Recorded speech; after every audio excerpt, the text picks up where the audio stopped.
Hello mga B! Another day, another mini vlog!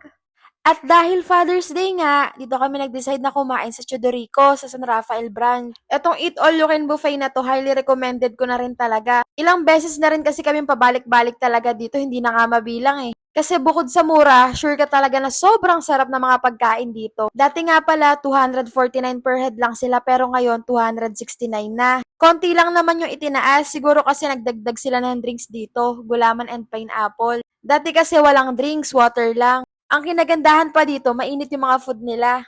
Kaya talagang lalo kang gaganahan na kumain. Si Kali nga dyan, oh, soup lang ulam na, tsaka magra-rice lang yan. Si Kali pala ay wala pang bayad dyan kasi 3 years old pala. Ang may bayad ay 4 pataas na. Ito nga pala guys, yung iba pa nilang food. Yung chichiran bulaklak, ay naku, kakalapag lang ubos na agad. Kaya nakakailang refill na rin nun.